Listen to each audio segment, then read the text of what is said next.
Buenas tardes. Como cada mes, me alegra saludarlos a todos que están al otro lado, a nuestra fiel audiencia del capítulo de Madrid, a nuestros capítulos aliados en Latinoamérica, Buenos Aires, Nuevo Cuyo, Montevideo, Cajamarca, Santa Cruz, Asunción y los nuevos capítulos aliados de Venezuela, Guatemala y El Salvador. Bienvenidos a todos. También saludamos al resto de los capítulos de Latinoamérica, que invitamos siempre a estas ponencias, y a todos los que nos están escuchando desde España o desde cualquier otro rincón del mundo. Muchas gracias por su interés y por estar aquí con nosotros. Soy Evis Rosales, presidenta del PMI de Madrid, y junto con el responsable del área, Jesús Vázquez, y nuestro equipo formado por Rafa Pagán, José Barato, Ninfa Muñoz y Eva Vecino, tenemos el placer de presentarles la interesante ponencia de Joaquín Azcárraga, Mario Quillat y Rafa Pagán, titulada Hablemos de las certificaciones ACP, PBA y RMP. Ante todo, muchas gracias a los tres ponentes por el tema que hoy nos van a presentar. Somos hoy 120 inscritos a la ponencia desde diferentes países. Muchas gracias a todos por estar aquí. En esta ponencia, Joaquín, Mario y Rafa compartirán con nuestra audiencia no solo información relevante sobre el alcance de la certificación, su preparación y el examen. Lo más importante es que compartirán su experiencia tanto en el proceso como en la mejora curricular que les ha aportado tener estas certificaciones, mejorando su papel como project managers y aportando valor a los proyectos en los que participan. Como siempre, todos tendrán la oportunidad de hacer consultas y comentarios al final de la presentación. Les comento un poquito de cada uno de ellos tres.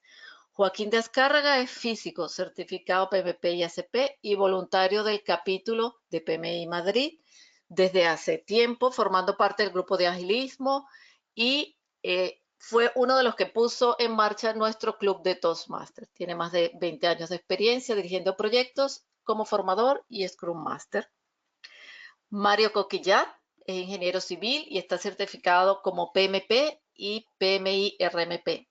Es director del voluntariado, porque forma parte de nuestra junta directiva, y es European Collaboration Chapter Liaison del capítulo de Madrid, incluyendo dentro de esa iniciativa, dirige el Corporate Ambassador Program, que vincula corporaciones con PMI, y además es creador del grupo de LinkedIn Quiero Ser PMI RMP y revisor del nuevo estándar para riesgos en portfolios, programas y proyectos del PMI. Y por último, Rafa Pagán, quien es licenciado en Ciencias Náuticas y Transporte Marítimo y máster en Finanzas y Comercio Exterior por la Cass Business School de Londres. También es diplomado en Desarrollo Local por la Universidad Carlos III, formador de formadores, director de proyectos, analista de negocio, mentor y docente experto en áreas de dirección de proyectos, análisis de negocio, transformación digital, etcétera. Y tiene innumerables certificaciones, Rafa, que me voy a tomar la libertad de saltármelas. Las dejamos allí en las láminas que les vamos a dejar. Es voluntario del área de webinars y líder del grupo de interés de análisis de negocio y dirección de proyectos. Y antes de comenzar la ponencia, quiero comentarles que la asistencia a este webinar supone la obtención de una PDU, 0.5 en liderazgo, 0.25 técnica y 0.25 en estrategia. El reporte de dicha PDU debe ser gestionado bajo la responsabilidad de cada uno de ustedes, los participantes. Les llegará un email con las instrucciones necesarias para el reporte de dicha PDU y con el código correspondiente. Como siempre en nuestros webinars, pueden ir dejando sus preguntas en nuestra plataforma para que nuestros ponentes respondan al final de sus presentaciones. Y en breve tendrán también disponible esta grabación en nuestro canal de YouTube, al que podrán acceder también desde la página del capítulo. Y sin más dilación, os dejo con Joaquín Azcárraga, Mario Coquillat, Rafa Pagán y su ponencia. Hablemos de las certificaciones ACP, PBA y RMP. Esta es nuestra agenda y le cedo la palabra a nuestros compañeros.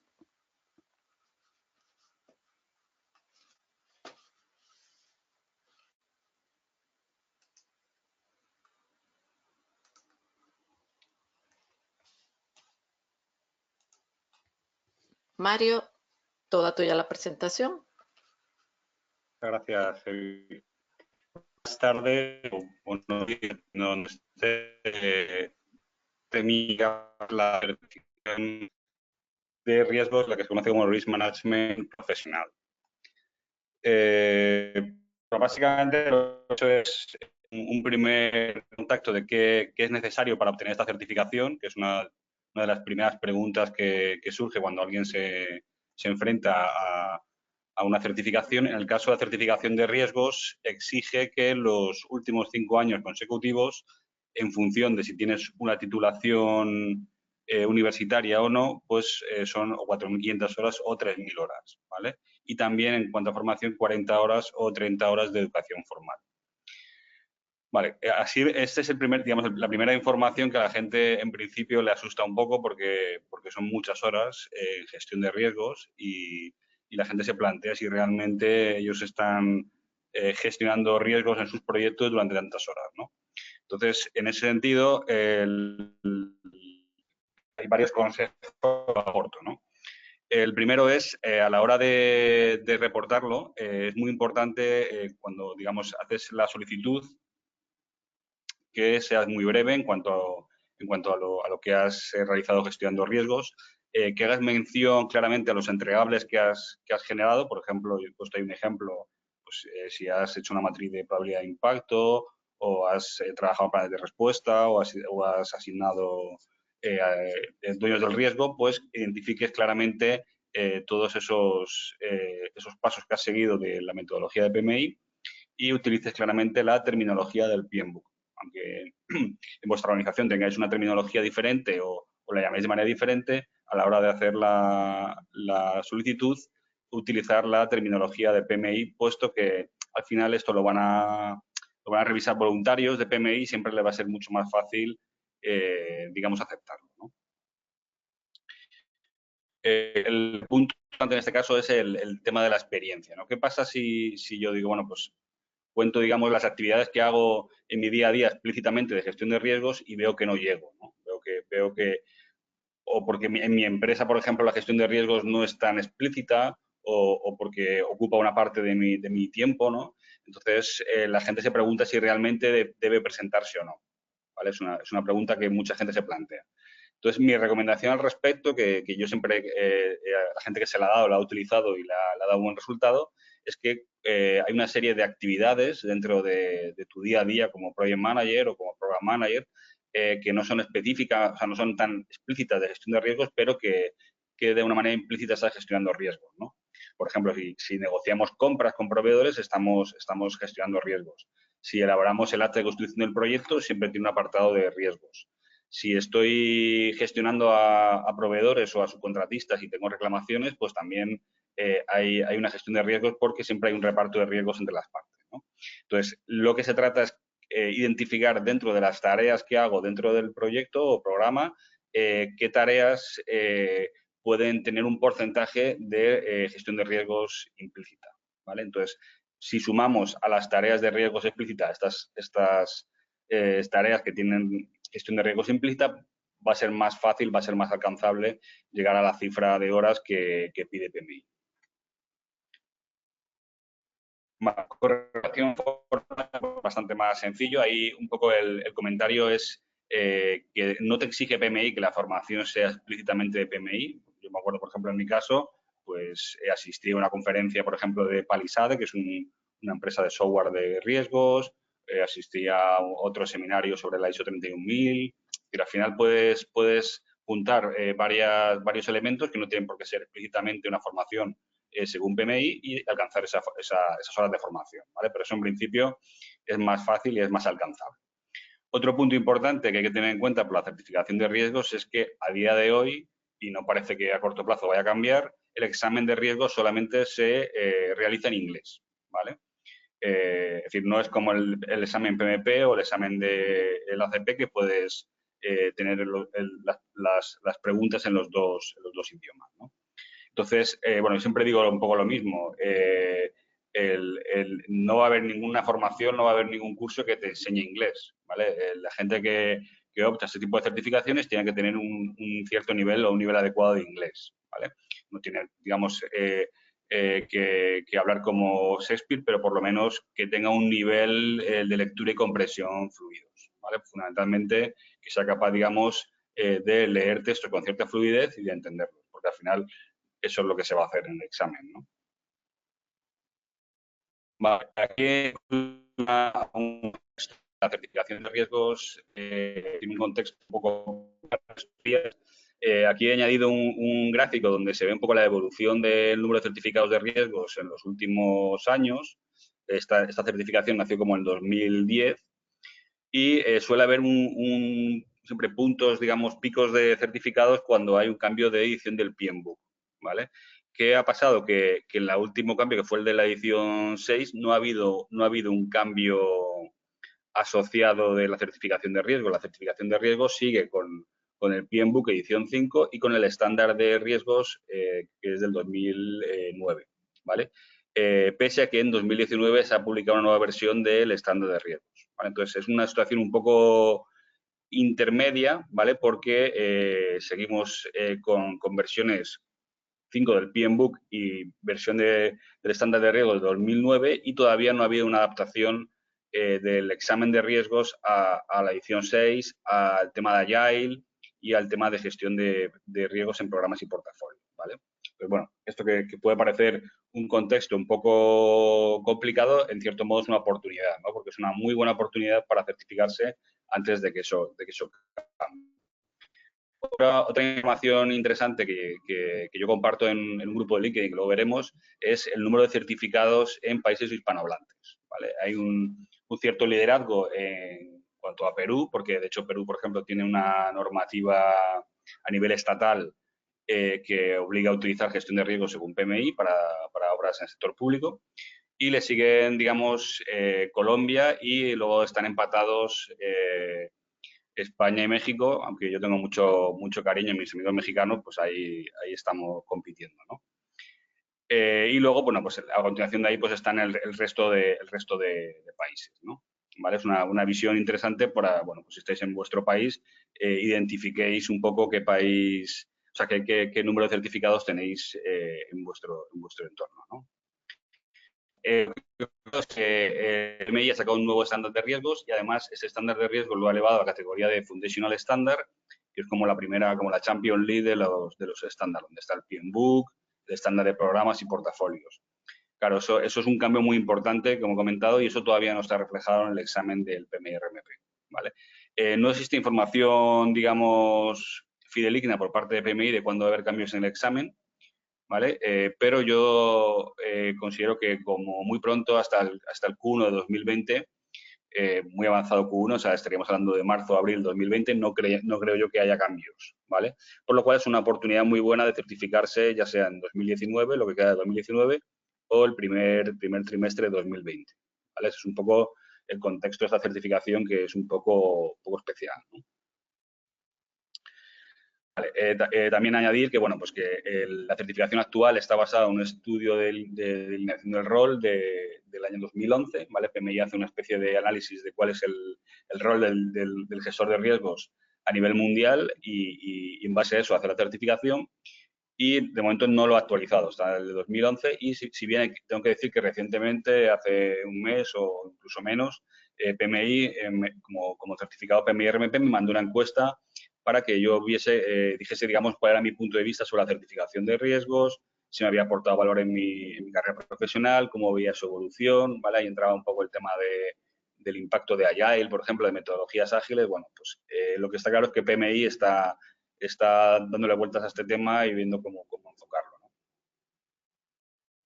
Vale, desde el punto de vista de lo que es la propia certificación, como todas las certificaciones, se divide en una serie, digamos, de dominios, ¿vale? Que tampoco voy a entrar en mucho detalle, que son los que veis ahí en pantalla, ¿vale? Hay un primer dominio de planificación y estrategia de los riesgos, sobre todo orientado al plan de gestión de riesgos, uno de dominio 2 de gestión de los interesados o stakeholders, porque obviamente tiene una parte muy interesante o muy importante de gestionar los stakeholders, la comunicación, etcétera.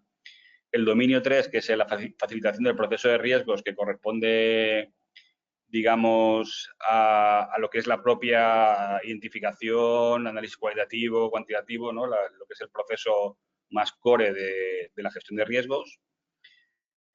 Un dominio 4, que es el de, digamos, control de riesgos, monitorización y reporting, y 1.5, que es un poco el que a la gente le da más miedo, que es lo que se denomina análisis especializado de los riesgos, ¿no? Donde entra temas de análisis Monte Carlo, análisis de sensibilidad, o sea, donde hay que saber un poquito más de análisis probabilístico. Tampoco mucho, pero hay que saber más, ¿no? Eso es lo que a la gente le da un poquito más de miedo, ¿no? Pero si veis abajo los porcentajes, cómo se distribuye, veréis que ese dominio 5 no es el que tiene más peso ni de lejos, y donde tiene más peso es el 3, que es, como he dicho, el proceso core de la gestión de riesgos, ¿no? Una pantalla para los dominios son los procesos, ¿vale? Porque los dominios, como habéis visto, son un poquito más transversales, pues ver cómo corresponderlo con los procesos del PMBOK versión 5. Insisto que a día de hoy está con la versión 5. ¿Vale? Aquí he juntado también en la presentación un listado de libros de referencia que tiene PMI. PMI publica una serie de libros de referencia para todas las certificaciones. Y ahí, como he comentado, aparece el PMBOK versión 5 y el antiguo estándar de riesgos. Y luego también me parece muy interesante, si queréis realmente certificaros, bueno, pues yo tengo un grupo de LinkedIn que se denomina Quiero ser PMI RMP, donde, bueno, pues ahí subo desde recursos gratuitos para el examen, temas digamos, de actualidad sobre la gestión de riesgos, y también subo mucho, o lo sube la gente mejor, testimonios de cuando se examinan y aprueban, ¿vale? Entonces, bueno, ahí es un tema interesante también. Vale, por último, ¿qué proyección tiene esta certificación? Bueno, yo creo que la certificación de riesgos es bastante potente, porque en los entornos en los que estamos cada vez hay más riesgo en los proyectos, y pues cada vez va cogiendo más peso en el mercado laboral, ¿no? ¿Vale? Porque al final el PMP es el foundation, y siempre, pues para el mundo competitivo, pues necesitas tener un plus, ¿no? ¿Y qué posiciones puedes, digamos, puedes optar, digamos, siendo PMI RMP? Bueno, pues digamos, hay una posición que es la del analista de riesgos, ¿vale? Que es el Risk Analyst, que es en proyectos, digamos, de cierta envergadura, pues que exigen, digamos, análisis cuantitativo, tipo análisis Monte Carlo y demás. Bueno, pues existe esa figura especializada, ¿no? ¿Vale?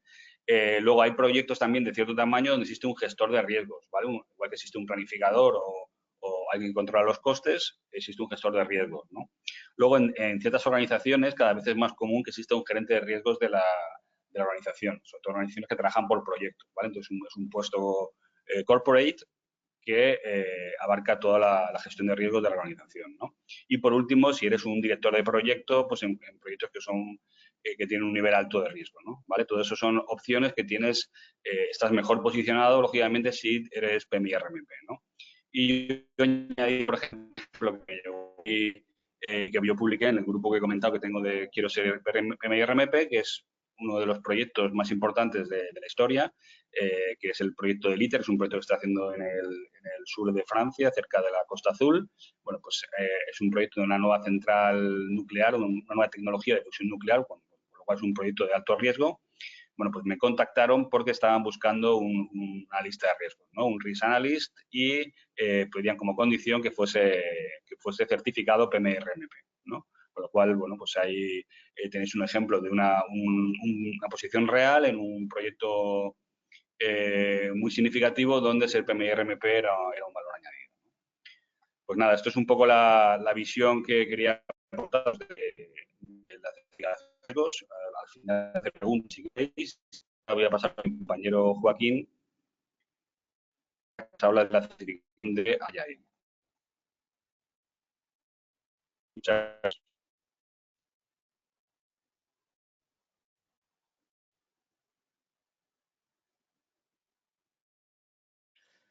Hola, buenas tardes a todos. ¿Cómo estáis? Gracias, Mario, por pasarme los trastos. Voy a hablaros yo un poquito también sobre la certificación PMI-ACP, en qué consiste, y también un poco cuál es mi experiencia o cuál que os recomendaría yo con respecto a ella. Bien. Lo primero que hace uno en un proyecto ágil es hacer una propuesta de valor, un discurso de ascensor, y es lo primero que yo he preparado para hablar de la certificación PMI-ACP. Entonces, esencialmente, la diferencia que tiene esta certificación con respecto a otras, que están enfocadas más a principios o prácticas o a roles específicos. Quiero decir, hay certificaciones solamente para Scrum o solamente para Kanban o para roles específicos como Scrum Master o Product Owner.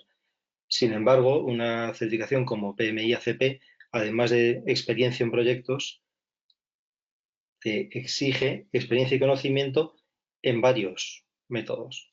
Digo, incluye Scrum, incluye Kanban, incluye Lean, XP. Y bueno, pues eso para mí es una garantía de que como profesional eres mucho más versátil que otro que solamente tuviese una certificación, sin ánimo de menospreciar a ninguna, de las que se obtienen en 2 días de trabajo. Por eso es importante también tener en cuenta cuáles son los requisitos para certificarse como PMI-ACP. En primer lugar, en cuanto a antecedentes educativos, Mario os ha comentado que para RMP hay que demostrar una experiencia en proyectos diferente en función de si eres titulado superior o tienes un título de nivel secundario. En el caso de la certificación ACP, con tener un título de nivel secundario, uno ya puede presentarse y eso no afecta a la experiencia que haya que demostrar en proyectos. Entonces, la experiencia en proyectos es de dos tipos. Por una parte, la experiencia relacionada con proyectos en general, que para eso uno tiene que tener 2 años de experiencia dentro de los últimos 5. Aquellas personas que estéis certificadas como PMP o como certificados como Program Manager, no es necesario que lo justifiquéis porque ya lo justificasteis cuando os presentasteis a esas certificaciones. Además, hay que justificar una experiencia en proyectos ágiles de solamente 8 meses en los últimos 3 años. Y eso es una experiencia adicional a la experiencia general en proyectos. Y por último, tiene que estar uno capacitado, tiene que estar uno formado en prácticas ágiles. 21 horas sería suficiente. Y esa formación puede incluir formaciones específicas de métodos o de prácticas concretas o de técnicas, pero también puede ser formaciones que abarquen pues, filosofías ágiles. Cualquiera de estas capacitaciones que uno quiera o que uno quiera aportar para solicitarlo tiene que estar finalizado. ¿Qué tipo de capacitaciones valen? Pues vale prácticamente todo, menos el aprendizaje autónomo. Es decir, que uno en su casa ha estudiado o ha leído, bueno, pues puede ser muy válido, pero no sirve como justificante.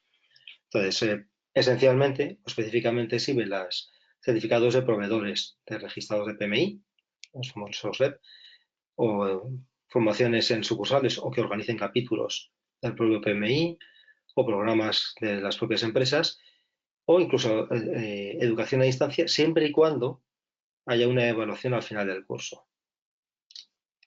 Y si alguno ha cursado un programa académico en el que hay una parte de formación ágil, puede justificar, pero solamente esa parte, solamente las horas que correspondan con las prácticas ágiles. Con respecto al examen, pues el examen es como todos los exámenes de PMI, la única diferencia que tiene es que son 120 preguntas en vez de otra cantidad que hay en otras certificaciones. En este caso hay que hacerlas en 3 horas y como el resto de las certificaciones, hay unas cuantas preguntas, en este caso 20, que no puntúan porque son para probarlas. Y una vez que están probadas sí que se añaden al resto de las preguntas normales de examen. Durante el examen no se pueden hacer descansos y, como en el resto de las certificaciones, primero hay un tutorial que uno puede seguir si quiere y una encuesta de satisfacción para ver cómo ha funcionado todo. La noticia buena de la certificación PMI-ACP es que se puede hacer en un montón de idiomas. Entiendo que para las personas que estáis escuchando este webinar, os interesará sobre todo saber que está disponible en inglés, español y en portugués. ¿De acuerdo? Esa es la gran ventaja que tiene esta certificación, que aunque sea en inglés sí que tienes ayudas en otros idiomas para hacerlo, para hacerlas. Con respecto a la distribución de las preguntas, PMI, igual que en otras certificaciones, pues digamos crea unas áreas de conocimiento a los que llama dominios para esta certificación y esa es la distribución, lo que tenéis aquí en la pantalla, la distribución de pesos que hay de cada uno de esos dominios dentro del examen. ¿Qué ocurre con esta distribución en dominios? Pues que a mí me parece que es muy correcta, pero PMI podía haber hecho una distribución de cualquier otro tipo. Y le ocurriría siempre lo mismo que ocurre con esta distribución en dominios, que es que técnicas o métodos que se aplican en un dominio también se pueden aplicar en otros. Es decir, uno no puede estar hablando de involucramiento de interesados si no habla de mejora continua, porque continuamente tiene que ver cómo está involucrando y cómo mejorar esa involucración. Y lo mismo ocurre con la planificación adaptativa, etcétera, etcétera. Por tanto, mi recomendación, tener todos los dominios claros independientemente de cuál sea su peso. Con respecto a cómo preparar la certificación, hay una pequeña o una gran diferencia con respecto a otras certificaciones de PMI. Otras certificaciones de PMI, pues digamos que tienen como base la guía de PMBOK, una versión u otra, y a partir de ahí uno puede desarrollar conocimientos leyendo un montón más de manuales. Y en el caso de la guía de PMI ACP, cualquiera podría haberse tentado a pensar que el examen versa sobre lo que es la guía ágil. Sin embargo, los que hayáis visto o habéis leído esa guía ágil, veréis que no está organizada por dominios y es que no se considera una base para la certificación. Y entonces, como no hay una base concreta, solamente hay esta distribución en dominios con una serie de tareas dentro de cada uno de esos dominios, PMI sí que facilita, dentro de la página web de la certificación PMI ACP, 12 manuales, 12 libros, con los que uno podría prepararse la certificación. Ninguno de ellos cubre todo. Y son sugerencias que dice PMI, pero PMI no recomienda ninguno de ellos en concreto. ¿Cuál es la mala noticia que hay con respecto a esto? Pues que de esos 12 manuales que hay, solo la guía ágil está traducida al castellano. Yo hace un par de meses hice una revisión otra vez de esos manuales, de esos libros, y vi que no tenían traducciones al español, ni al portugués, ni al árabe, ni a otros idiomas. Bueno, ese es un pequeño hándicap, pero cualquiera que sepa leer en inglés sí que podría prepararse la certificación. También hay opciones de formación precisamente con formadores que sí que imparten esa formación en nuestro idioma.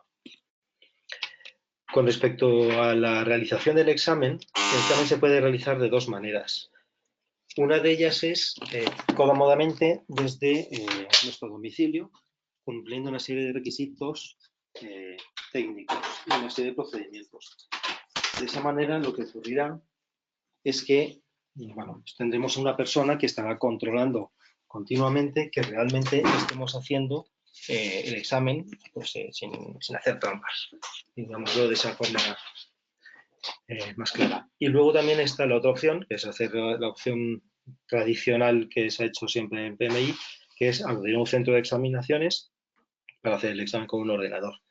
Desde hace unos pocos meses se cambió el proveedor de exámenes, ya no es Prometrics, ahora tiene que ser un centro Pearson VUE, y lo que garantizan o quieren garantizar que ahora hay muchas más opciones más cercanas al domicilio de cada uno, de forma que el tradicional examen en papel, que también existía, ya no existe.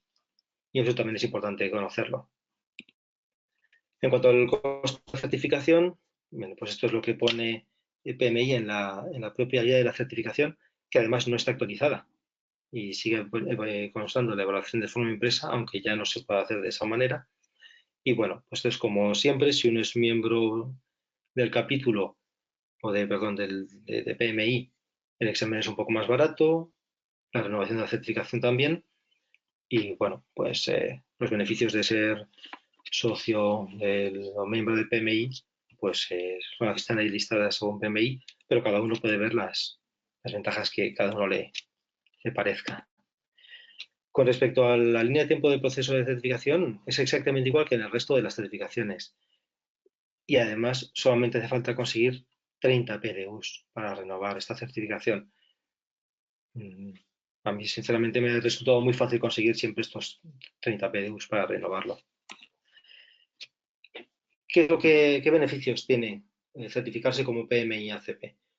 Pues para mí, digamos que habría dos opciones o dos componentes. El componente interno, uno identifica y profundiza en esas lagunas de conocimiento que tenga y como profesional también mejora, que podríamos decir que es una componente externa, pero para mí, digamos que te da también la confianza de que como profesional eres capaz de organizar, dirigir y trabajar en proyectos ágiles.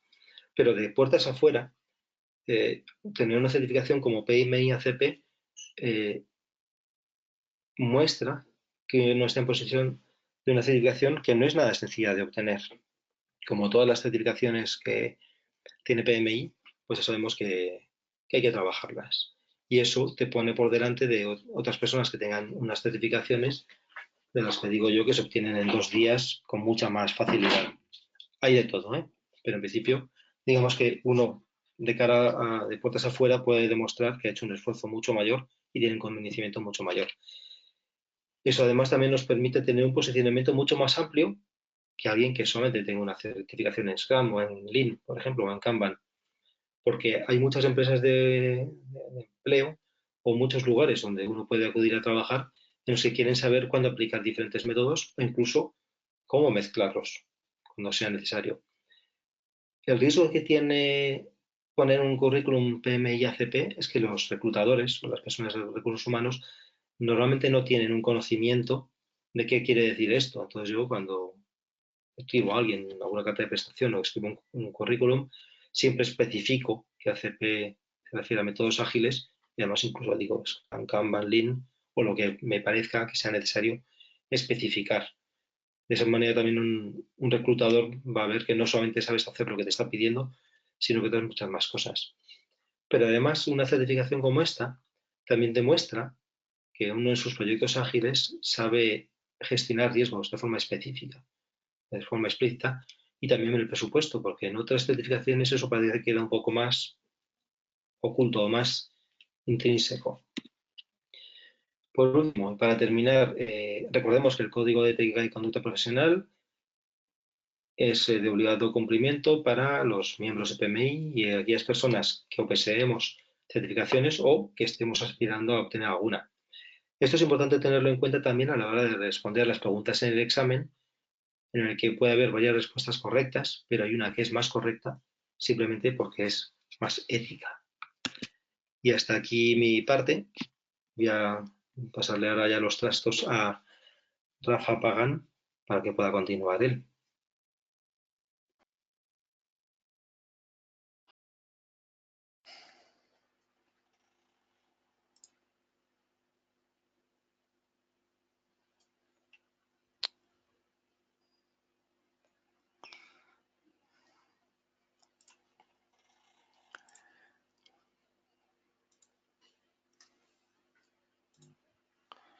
Muchísimas gracias, Joaquín, por pasarme la presentación.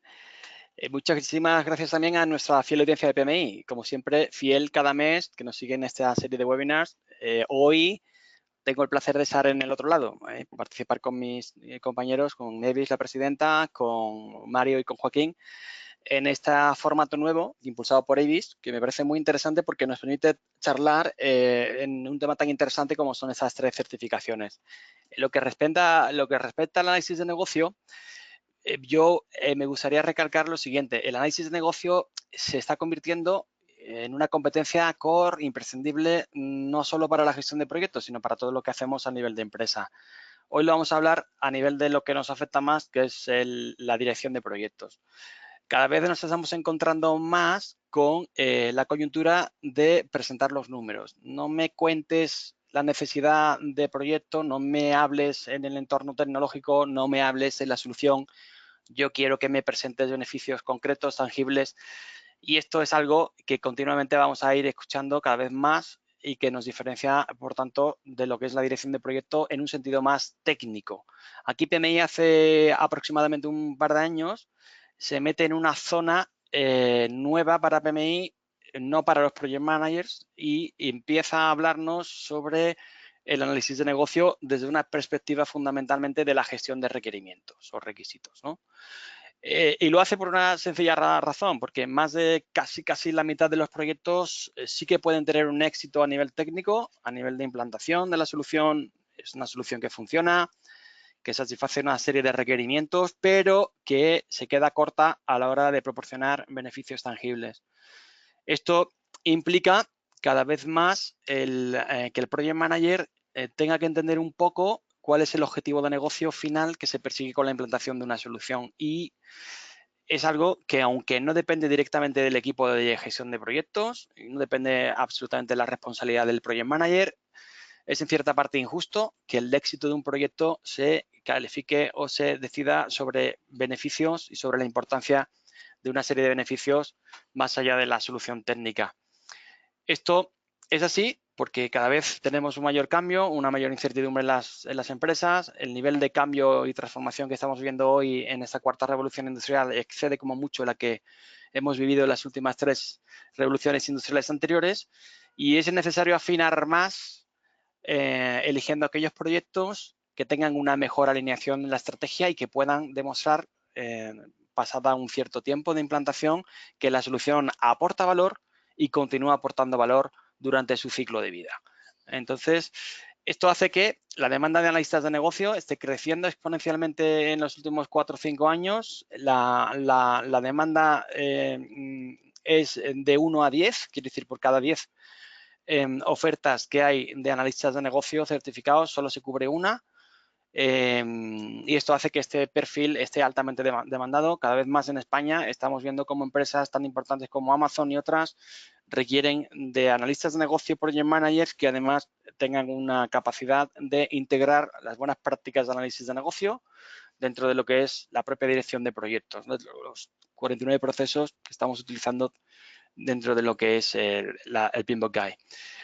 Entonces, aquí PMI hace una cosa, como decía, un poco arriesgada, porque ya tenemos un cuerpo de conocimiento anterior muy fundamentado en el Instituto Internacional de Análisis de Negocio, que es, digamos, el punto de referencia fundamental para los analistas de negocio puro, aquellos que trabajamos tradicionalmente en la capa estratégica de la compañía, en el modelado de procesos, y que a veces lanzamos proyectos. No siempre lanzamos proyectos, ¿de acuerdo?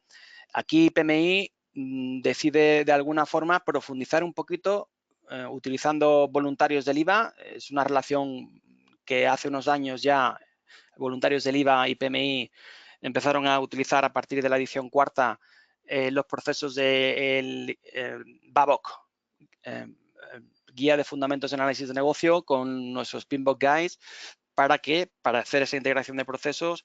Esto fue un piloto, fue un experimento. PMI se dio cuenta de que efectivamente para diferenciarnos de la gestión meramente técnica hacía falta aportar valor y no competir en precio, y por eso lanza pues eso, en 2015 este guía de fundamentos de análisis de negocio, que es una vista concreta, es un viewpoint reducido, es un sumario reducido basado en las buenas prácticas del BABOK.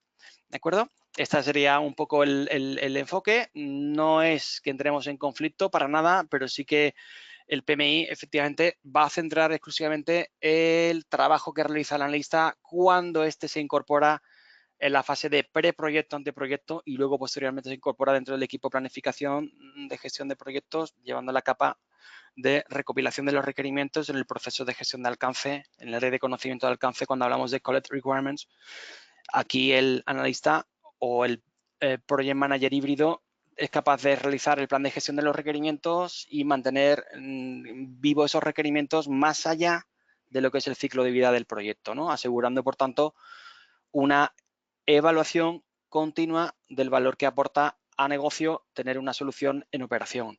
Esto a veces chirría un poco con la perspectiva clásica del ciclo de vida de proyectos. No es una certificación que nos gusta a todos los project managers, ya os tengo que decir.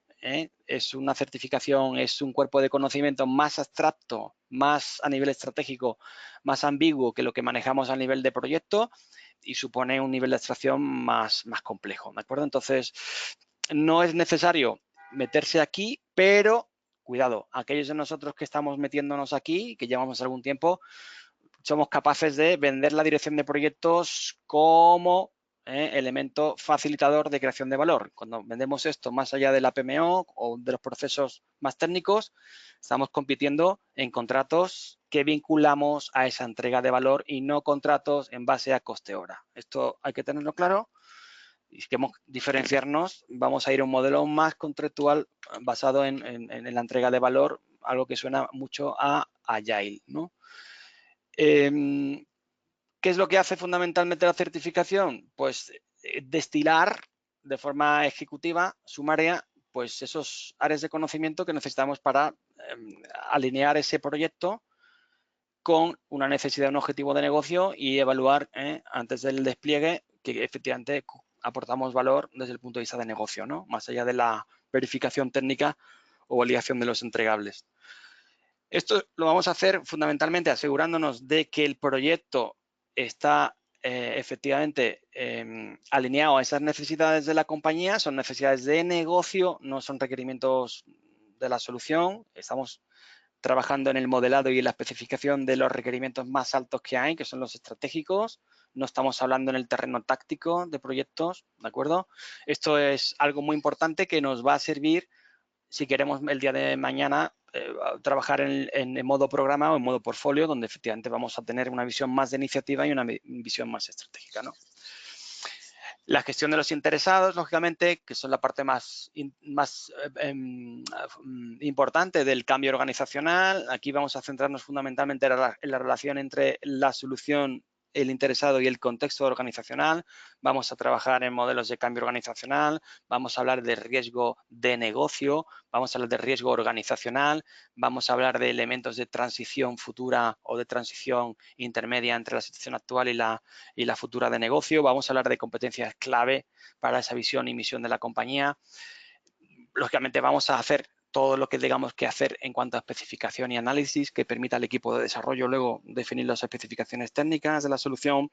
Durante todo el ciclo del proyecto estaremos pendientes de que esos requerimientos de valor se mapean, se trazan con esos módulos y componentes que vamos a realizar en ese mapa de ruta del producto, solución, y antes y después del despliegue estaremos siempre evaluando la solución más allá de la parte técnica desde el aporte de valor y la gestión de cambio que ha supuesto para la compañía. O dicho de otra forma, ¿hemos alcanzado la situación futura y hemos realizado los beneficios esperados? Si es así, el proyecto será un proyecto de éxito. Si no lo es, independientemente de que haya funcionado técnicamente, podremos considerar el proyecto como tradicionalmente hablamos de un elefante blanco. Un elefante blanco es un proyecto que se entrega a tiempo, que se entrega en el alcance comprometido y se entrega en el coste, pero queda corto a la entrega de valor, a la entrega de beneficios, ¿de acuerdo? Entonces, esto es lo que no podemos seguir repitiendo continuamente. Si lo vamos haciendo estaremos perdiendo cada vez más peso competitivo en el mercado y tarde o temprano pues nos quedaremos sin clientes, ¿de acuerdo? El analista de negocio tiene una visión muy holística, muy integradora, comprende el anteproyecto, el proyecto y el postproyecto. ¿Quién va a provenir o quién va a estar en algún momento interesado en esta certificación? Lógicamente, aquí veis Product Owners, los que estáis trabajando en Agile, estaremos utilizando esas herramientas y técnicas que aparecen en la guía, tanto en el entorno clásico como en el entorno Agile. Ahora se está hablando de los cambios en el PMBOK Guide para adaptarlo a las distintas aproximaciones metodológicas. Esto ya es algo que veníamos haciendo en el enfoque de negocio, ¿de acuerdo? Entonces ya estamos trabajando en el análisis de negocio desde hace bastantes décadas en definir con el Project Manager la aproximación más idónea, no solo teniendo en cuenta el challenge técnico, que es lo de menos, sino el challenge de cambio organizacional.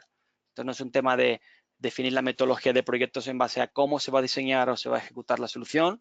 Lo más importante es, desde el punto de vista del contexto y de la tipología de cambio, conviene mejor ir a un modelo clásico, iterativo, incremental adaptativo, híbrido. Entonces es necesario que el Project Manager vaya dominando este enfoque de cambio organizacional para hacer el buen mapeo luego a nivel estratégico con la aproximación de proyectos, ¿vale? Entonces, tradicionalmente ya veis que muchos de nosotros venimos o de la capa estratégica, como es mi caso, o de la parte más de analista de sistemas, etcétera, etcétera, ¿vale?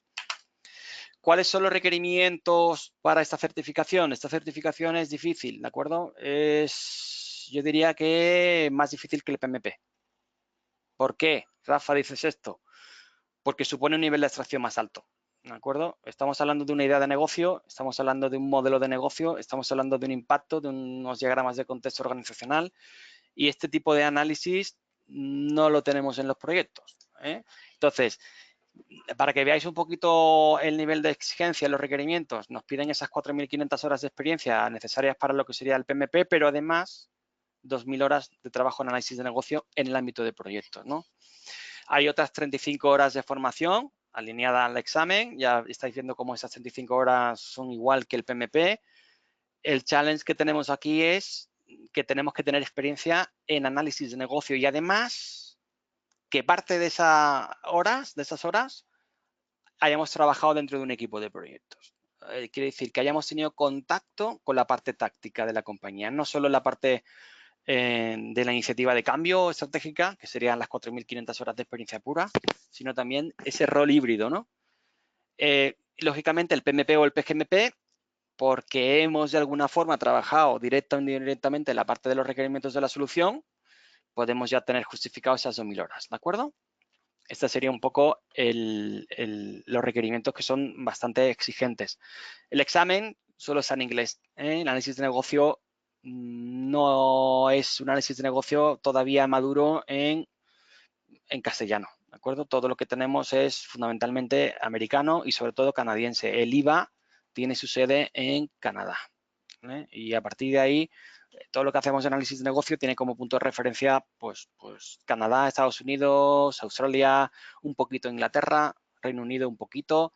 En algunos países de la Unión Europea sí que empieza ya a tenerse importancia en esta competencia clave, pero esto va a ir ganando más importancia a medida que estemos trabajando más en transformaciones organizacionales y transformaciones digitales, ¿no? Con esta hora. ¿Cuántos procesos tiene la guía? Pues 35, ¿vale?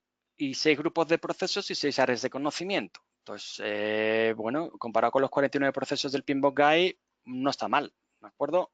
Ahora, estos procesos tienen un nivel mayor de abstracción, ¿de acuerdo? Y hablamos de modelos, hablamos de especificación, hablamos de no solo dominar la parte de proyectos, sino también dominar un poco los 6 conceptos fundamentales de cualquier cambio. El usuario es el más importante, la solución no, la solución es el medio, nunca el fin. Cuando el usuario usa la solución que estamos implantando, se produce un cambio. Ese cambio merece la pena si producimos valor. Todo esto supone un esfuerzo, una inercia que no queremos tener en cuenta. Por tanto, tenemos que aportar un valor diferencial para que el usuario realice un cambio y ese cambio sea sostenible. Y además, estamos trabajando en un contexto no exento de dificultades, ¿no? Ese contexto no solo es interno, estamos también lanzando contexto externo, es decir, estamos compitiendo en el mercado porque queremos, en análisis de negocio, hacer que la empresa sea cada vez más eficiente, más ágil, sea un mecanismo de transmisión de valor cada vez más afinado a los usuarios finales, ¿de acuerdo? El tiempo desde que recibimos el OK es de 1 año. Esa formación es lógicamente de 35 horas, es imprescindible que ese trainer sea certificado. Yo recomendaría también, aunque no es necesario, que también tenga la certificación o alguna de las 3 certificaciones del IVA. Esto ya sería de nota, pero si queréis más adelante ir a la capa estratégica, a la capa de portfolio y programas, os va a venir muy bien saber por dónde podéis ampliar esta certificación de PBI y PBA con el resto de dominios de lo que llamamos el análisis de negocio puro, ¿de acuerdo? El curso oficial debe ser, lógicamente, o debería ser realizado por un contenido registrado, por un contenido aprobado por el PMI, aunque esto no es necesario, pero dado que esta certificación es muy minoritaria y es muy exhaustiva, yo recomendaría que siempre eligierais a alguien que tuviera un bagaje y una experiencia importante. Luego, el diploma acreditativo de esas 35 horas, pues igual que en el resto de las certificaciones, os vale para acreditar esa formación que debe estar alineado al análisis de negocio, además, análisis de negocio en parte de proyectos, ¿de acuerdo? No solo análisis de negocio genérico. En cualquier momento, como en todas las certificaciones, nos pueden auditar. Yo he sufrido 2 auditorías, no es nada malo, es algo muy bueno y nos permite simplemente cubrir con el procedimiento de envío de la información y ya está. La duración ya la veis, es exactamente igual que un PMP, son 4 horas, 200 preguntas, 175 preguntas puntúan, 25 no. Cada vez más las preguntas son basadas en una situación de análisis de negocio. Entonces, pues decía que supone un poquito más de challenge que el PMP y esto hace pues que sea una certificación que merezca la pena solo si tenéis claro que queréis entrar en la capa de negocio. Si no queréis entrar en la capa de negocio, no es necesario hacer esto, ¿de acuerdo? El truco que podemos, o cuándo sé yo que estoy preparado, la guía hay que leérsela con detenimiento una vez, haremos preguntas de simulación por cada área de conocimiento, eso permite ir consensuando y asimilando esos conceptos que yo digo son bastante abstractos, más abstractos que en la dirección de proyectos. Realizaremos simulaciones de examen. Cuando tenga un 80-85% de aciertos, podéis efectivamente presentaros. Vais a tener sobresaliente seguro. Vais a tener un proficiency, por lo menos una bad proficiency. La certificación, al ser difícil, supone una visión de alto valor. ¿De acuerdo? Hay 3 de las 5 profesiones más demandadas actualmente en los listados internacionales. La primera es el Data Engineer, el ingeniero de datos. La tercera es el Business Analyst. Y la quinta es el Project Manager. ¿Y por qué tiene esta, digamos, estructura? El ingeniero de datos obtiene el dato, el analista de negocio transforma el dato en información útil para la compañía, para la toma de decisiones estratégicas y de cambio, iniciativa, y a partir de ahí se lanza el proyecto con un business case, con un plan de gestión de realización de beneficios en el área de proyectos y, por tanto, trabaja con el project manager o le da el pase al project manager, ¿vale? Esta certificación, si veis aquí, en el número de certificados es menor que la de RMP y la que ACP es normal, es más compleja. Ya os decía que incluso es más compleja que el PMP, pero si miramos la tendencia, está creciendo exponencialmente. ¿Por qué? Muchas veces traída de la mano del agilismo. El agilismo, sin un product owner, sin una capacidad de análisis de negocio, se queda simplemente en un modo creativo, en un modo colaborativo de trabajo. ¿Quién realiza el modelo de negocio? El analista tradicional, ¿de acuerdo? ¿Quién hace la integración en el contexto una vez que ya queremos hacerlo más grande, más escalable? El analista de negocio. La certificación conlleva un alto nivel de credibilidad, es difícil.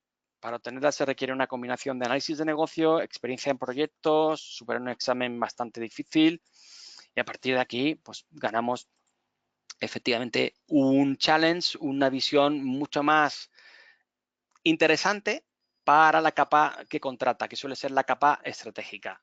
Si vamos a trabajar directamente, por ejemplo, en proyectos IT, podemos tener y recibir muchas propuestas de empresas proveedoras de proyectos que se dedican a la parte más fácil, a la parte de la solución. Pero, ¿cómo nos aseguramos de que somos capaces de modelar los beneficios de una compañía que ni siquiera tiene modelados los beneficios? ¿O cómo podemos incluso tener un sistema de contrato basado en el valor? Esto lo hace el analista de negocio, ¿vale? Entonces, la visión y la experiencia que os da es basada en las buenas prácticas internacionales, no en los 2 años, sino en los últimos 14 años del IVA. PMI hace un enfoque muy concreto a los proyectos. ¿Por qué las recomiendo?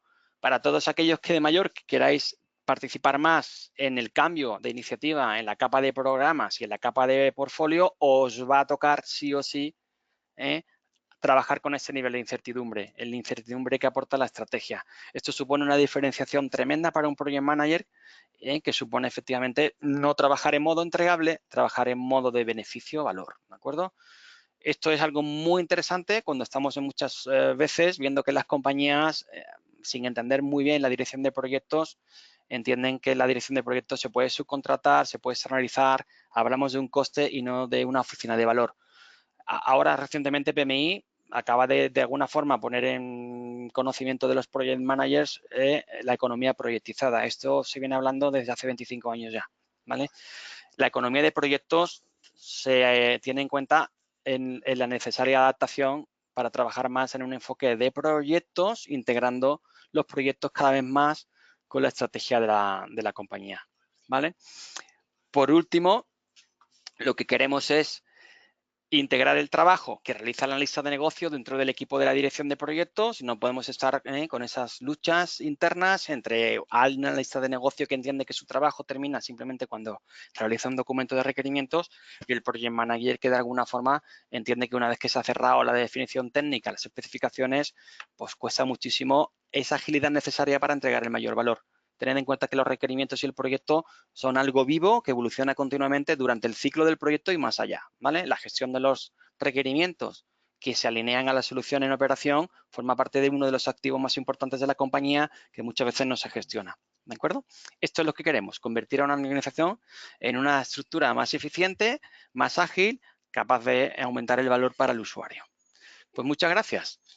Lo vamos a dejar aquí de momento. Le paso el testigo a nuestra presidenta Evis. No hace falta, no hace falta. Si quieres, solo nos dejas allí compartida la lámina de nuestros capítulos colaboradores. Y con ella de fondo, quiero darle las gracias a Joaquín, a Mario, a ti, Rafa, por esta magnífica ponencia. La verdad que ha sido súper interesante y ver cómo las tres tratan de enfocarse a un segmento particular y cómo es la estructura de cada una. Además, escuchar de ustedes la experiencia. Antes de pasar al turno de preguntas, quisiera aprovechar para invitarlos no solo asistir como audiencia a estos webinars, sino también como ponentes. Si alguno de los que nos está escuchando tiene alguna idea que quiere desarrollar, algún tema que quiere compartir con nuestra comunidad de Project Managers, será súper bienvenida vuestra colaboración como ponentes. Y si les interesa, no tienen más que escribir a Rafa Pagán, rafa.pagan@pmi-mat.org. Y ahora vamos a pasar el turno, que creo que nos quedarán muy pocos minutos, de preguntas. Voy a ver, Rafa, si me ayudes allí, tú que eres el súper experto, a ver las preguntas, porque yo desde aquí... Lo tienes en el chat. De todas formas, si queréis, vamos a ver. Mientras Rafa nos ayuda a buscar allí las preguntas, yo tenía una para cualquiera de los tres, que los tres tienen certificación PMP y alguna otra. Rafa creo que tiene varias. Entonces, mi curiosidad era, ¿cómo haces para mantener las tres? Conozco bien cómo mantengo la certificación PMP, pero para mantener dos de ellas, ¿cuál es el proceso? Cualquiera de ustedes que nos quiera comentar. Vale, pues comento yo. Bueno, básicamente cuando tú, por ejemplo, pides un PDU de la certificación de riesgos, automáticamente es también pedido para la certificación PMP. ¿Vale? O sea, al revés, no. Por ejemplo, si yo voy a una charla, por ejemplo, que va sobre un concepto muy determinado de PMP, podría no aplicar a riesgos, pero de riesgos a PMP siempre aplican. Vale, y en el caso de los voluntarios, y aprovecho que tenemos aquí a nuestro director de voluntariado, Mario. Sí, las de voluntariado así que aplican a todas. Lo único que tiene el voluntariado es que está en la categoría de giving back to the profession, ¿no? De devolver a la profesión y lo único que tiene unos límites. Es decir, si yo llegado a un punto hago, yo sé, 100 horas de voluntariado, tiene unos límites que establece PMI para cada certificación. Cada certificación tiene un máximo, ¿no? De PDUs que puedes obtener en cada categoría, ¿no? Vale, vale. Gracias por la aclaratoria. Una pregunta, Joaquín, que tenía. En términos reales no supone un esfuerzo adicional, ¿eh? O sea, casi cuando tienes PDUs para uno, los tienes para todas. Ah, perfecto, perfecto. Gracias, Mario. Joaquín, tenía una pregunta de algunos compañeros que se han certificado como ACP. Mi certificación PMP tiene algún tiempo y me llamó la atención comentarios que hacían de las preguntas eran muy situacionales. ¿Nos puedes ampliar un poquito sobre eso? ¿Cómo lo sentiste tú cuando te presentaste al examen? Algunos inclusive me han comentado que pensaron que en un momento dado que no sabían nada, como que se dieron contra la típica pared del corredor, aunque después avanzaron y aprobaron. Cuéntame un poco del enfoque de esas preguntas, de eso que llaman situacional. Sí, pues mira, gracias por la pregunta, Evis.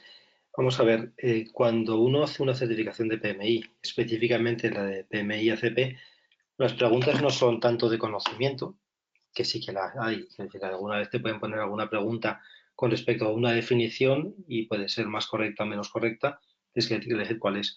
Pero la mayor parte de las preguntas son relacionadas con situaciones concretas en las que uno tiene que ver o qué acción es la mejor que tiene que tomar o cuál es la causa de lo que ha llevado hasta allí o o qué herramienta o qué técnica sería la más apropiada para utilizar en esa situación. Es un poco, si algunos estáis escuchando y sois certificados como PMP, pues un poco similar. Cuando a uno le hacen una pregunta, uno tiene que saber si está iniciando o está ejecutando para saber qué es lo que tiene que responder, ponerse en situación. Entonces, sí, son preguntas situacionales y por tanto, claro, el hecho de, pues eso, de leer un manual o de leer una guía, pues no es suficiente. Uno tiene que tener experiencia trabajando en proyectos ágiles y practicar con simuladores. Los simuladores están específicamente diseñados para ponerte en la misma situación que cuando vas a hacer un examen. Vale, muchas gracias, Joaquín. A ti. Rafa, hablando de simuladores, en esta certificación de análisis de negocio, ¿hay también simuladores?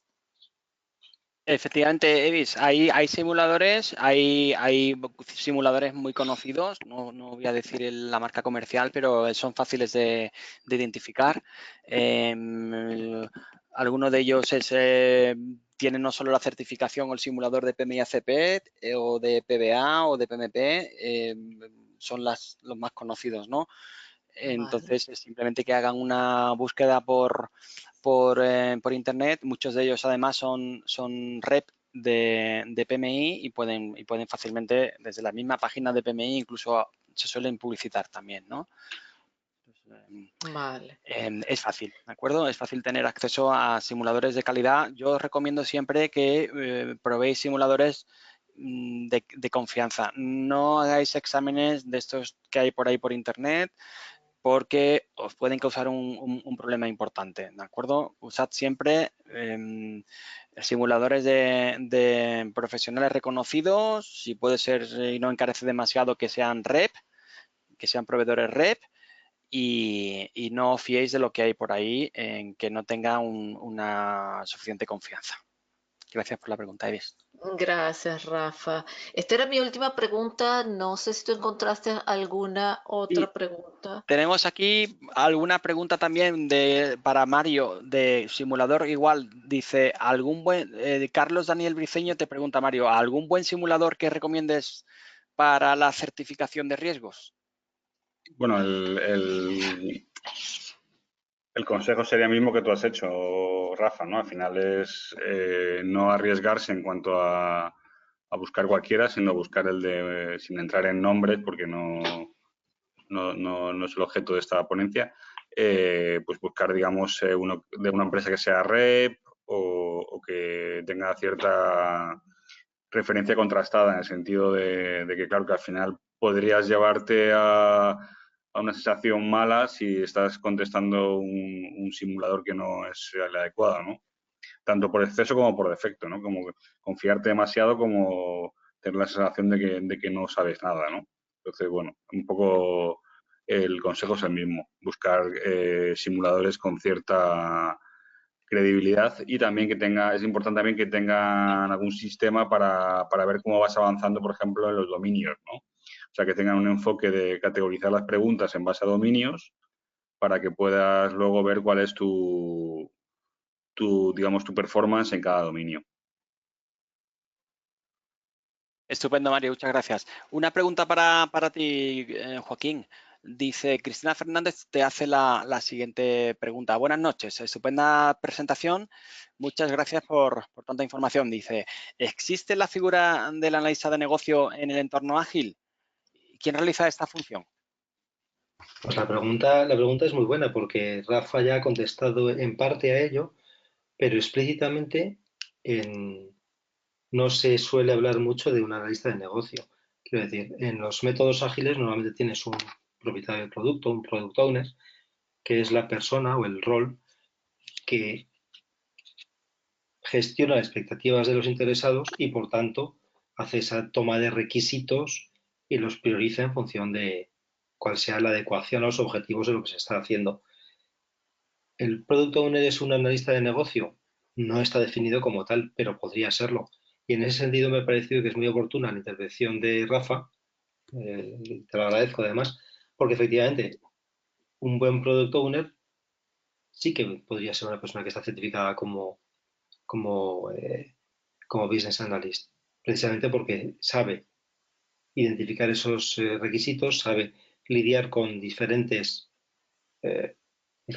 tensiones o diferentes intereses y con eso llegar al equipo y darles una serie de requisitos claros y priorizados. En esencia ese es el trabajo de un Product Owner, pero también es el de un Business Analyst. Es un gustazo, como decía Evis, el tener aquí a pues esos compañeros que tengan esa visión tan completa de los distintos escenarios, de distintas áreas de conocimiento tan importantes, ¿no? Aquí Joaquín ha dado también con la clave y yo perfectamente alineado con lo que él comenta. Este tipo de comentarios o ese tipo de información no la vais a ver en cursos específicos de 2 días de Scrum, ni de otro tipo de certificaciones que se meten más en la parte del cómo, la parte más figurativa de los post-its y de los elementos visuales de especificación y modelado, pero dejan de lado pues lo que ocurre antes, que es efectivamente esa propuesta de valor que él comentaba, ese análisis de la necesidad, ese conocimiento del usuario y su segmento, ese primer modelo de negocio que queremos experimentar y validar cuando hacemos el producto mínimo viable. Todo este tipo de cuestiones que se están enseñando pero no se enseñan realmente están causando mucho trastorno, mucha dificultad, muchos problemas en las empresas que consideran que efectivamente el agilismo es simplemente cambiar una metodología de proyectos por otra, ¿no? Cuando no lo es, ¿de acuerdo? Así que, perfecto, muchísimas gracias. Yo encantado de estar aquí con el resto, con los compañeros, aportando un poquito de luz en este tema, ¿no? Aquí hay otra pregunta de Luz María Sánchez que dice: hola, saludos desde México. Saludos también desde aquí, desde España, también a México para ti. El perfil de un BA, al ser un canal o puente entre el programador y el de negocio, tiene que tener un perfil necesariamente de TI. Muchos saludos. Pues no necesariamente. De hecho, no quita, no supone un problema. De hecho, muchos analistas de negocio inicialmente provienen de la parte de tecnología, como arquitectos de sistemas, analistas programadores, pero tened en cuenta que cuando estamos trabajando en análisis de negocio, nuestro foco no es en la solución, nuestro foco es en el valor que va a extraer el usuario de una solución que no conocemos todavía, ¿de acuerdo? Y lo que estamos integrando es ese cambio organizacional dentro de un contexto complejo, minimizando los riesgos de adopción y creando una solución escalable, sostenible y que proporcione valor a medio y largo plazo. Entonces, bueno, podría tener el perfil, pero desde luego lo va a tener que completar con otras visiones más holísticas, más abstractas, y hablaremos de requerimientos de negocio, de objetivos de negocio, etcétera, etcétera, ¿vale? Por eso os decía, los analistas de negocio provenimos o bien de la capa estratégica y bajamos un pelín hacia abajo y nos metemos hasta quizás en los documentos de especificaciones de software, lo que llamamos el estándar de SRS, pero nos quedamos ahí, no bajamos más, no bajamos al documento de especificaciones. Si vamos a trabajar desde la capa técnica a la capa de negocio, lo que no podemos es quedarnos en la solución, ¿de acuerdo? No es un analista programador. Entonces, en algún momento dado hay que salir de nuestra zona de confort y meternos en un terreno con el objetivo de ampliar la visión completa de la compañía. Muchas gracias por tu pregunta. Ha sido muy interesante, Luz. Pues si no hay más preguntas, compañeros, ¿alguna pregunta? ¿Otra ¿Queda más? alguna? Sí, otra más. Para Mario. Dice, Luz María, te vuelve a preguntar, Mario, salió un estándar de riesgos que toca programas y portfolios. ¿La certificación de riesgos tocará estos temas? Bueno, es lo que he comentado en la parte, digamos, del contexto, ¿vale? La certificación tal y como está conceptuada hoy en día no incluye esa parte, ¿vale? Está basada en PMBOK edición 5, ni siquiera, digamos, la versión 6 que incluye la parte más ágil, ¿no? Y con el estándar, digamos, de riesgos del 2009, ¿vale? Entonces, yo creo que va a haber un cambio importante en la certificación que recoja, digamos, ya la parte más de cómo se gestiona riesgos en Agile, ¿no? Y por otro lado, que salte, digamos, de dimensión y gestione riesgos en proyectos, programas y portafolios. Por eso el nuevo estándar de riesgo, como he comentado, ha subido de categoría y ha pasado a la categoría de Foundational Standard. Entonces, bueno, ¿cuándo va a pasar eso? Pues no lo sabe o PMI no lo dice, ¿no? Yo intuyo que como muy pronto será a finales del Q1 del 2020 o ya el Q2 de 2020. Fenomenal. Pues con esa pregunta, Evis, te cedo la palabra para que tú que estás facilitando y eres la patrocinadora de este webinar, procedas al cierre. Muchas gracias a todos. Muchísimas gracias. Pues les recuerdo que con la asistencia a este webinar tienen una PDU. Les estaremos enviando un email con el código y las instrucciones para declararlo. De nuevo, gracias a todos los asistentes y a Joaquín, a Mario, a Rafa por transmitirnos su conocimiento en esta magnífica ponencia. Y los emplazo al próximo webinar del mes de noviembre, el día 12, igual que en este caso a las 8 de la tarde, hora española. Rocío Briceño, Project Manager, consultora, experta en agilismo y transformación organizacional, nos va a hablar de la agilidad en proyectos sociales. Este webinar se presenta como una continuación a nuestro evento del 24 de octubre, este sí, un evento presencial sobre dirección de proyectos al servicio de la educación y el bien social, al que están todos los que puedan invitados a venir aquí en Madrid. El webinar de Rocío Briceño estará publicado en breve en nuestras redes, en la web del capítulo y en esos enlaces podrán inscribirse. También continuaremos en ese webinar con nuestro espacio de 10 minutos con una iniciativa que propuso Rafa Pagán y que nos ha encantado, en donde algún miembro de la junta directiva les cuenta cuáles son sus responsabilidades. Y en este caso será Miguel Montero, que es nuestro tesorero. Les esperamos entonces el 12 de noviembre. Les mando desde aquí un cordial saludo a todos y a todas. Para mí como presidenta del capítulo ha sido un orgullo poder estar aquí facilitando este webinar. Me ha encantado coordinarlo con mis compañeros aquí presentes. Joaquín, Rafa, Mario, muchísimas gracias de nuevo y hasta pronto. Ya saben ustedes que esta es su casa.